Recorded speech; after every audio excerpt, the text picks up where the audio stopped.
But what good is an action thriller without any action?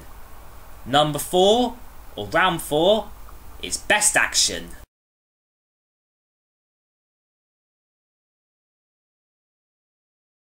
These two films have equally fantastic action sequences, and for action, I'm counting death. And boy, does Air Force One have deaths. In the many times I've seen it, I have counted between 60 and 70 deaths. Whilst in Con Air, there are far less, though the deaths are through different methods, like stabbings, guns, and bomb, whilst Air Force One was more guns, guns, guns, and a few neck snappings. But for overall action, it's pretty darn close. In Air Force One, there's a massive hijacking sequence, which see the plane try to land at Ramstein Air Base, and then go all over the base, having close shaves with the tower and a cargo plane, almost like the hijacker's pilot was a bit intoxicated. There are also 2 action sequences involving US fighter jets, with one involving a jet firing on the presidential plane, and the other being a dogfight with MiG fighter jets. Pretty explosive. But for Con Air, you've got a long air-based action sequence that culminates in the prison plane crashing onto the Las Vegas Strip and then going off course, veering into a hotel that was actually, in real life, soon to be demolished. I'm not joking, it destroys part of a neon guitar sign, lands on the strip, and crashes into the hotel. This was pretty darn close, and I really did not know which film to go with for this round. But I'm going with Con Air. Why? Well, I really enjoyed the hijacking sequence in Air Force One, involving the drunken travel around Ramstein Air Base, but you've never seen a prison plane crash into a hotel in Vegas before in film. It may sound silly, but that's true. Point goes to Con Air.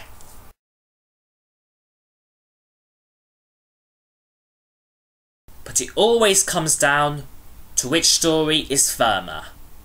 Final round, and for the decider, best story.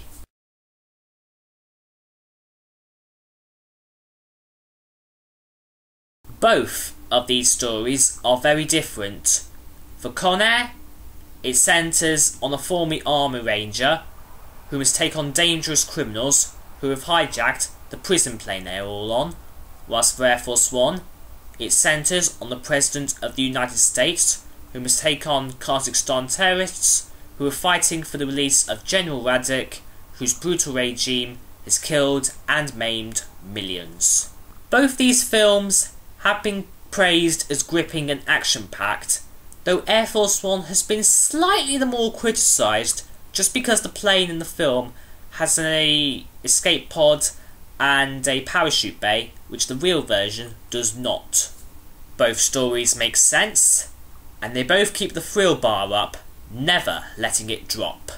The directors take these two films in different directions. Simon West shows character development and plot points in Con Air that no one would expect, whilst Wolfgang Petersen, yes, the Wolfgang Petersen who did Das Boot, lets the action overtake everything in Air Force One.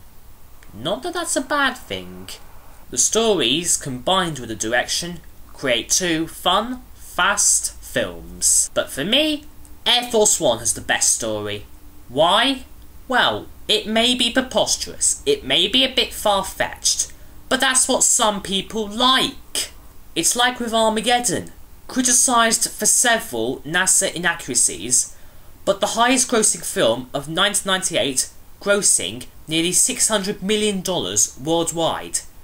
Its main rival, Deep Impact, praised as more scientifically accurate, but far less box office gross. It just proves, in some cases, that people are more willing to see films with fun plots, even if they do get a bit preposterous and far-fetched. But back to this.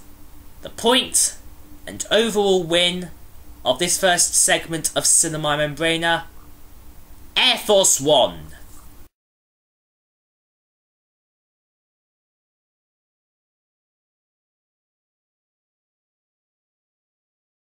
So, Air Force One wins this first instalment of Simili Membrana, but that doesn't mean Con Air is a bad film.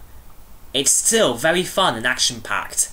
Even my sister likes it, even though she feels it orbited the shark towards the end. Don't know why. Fun films.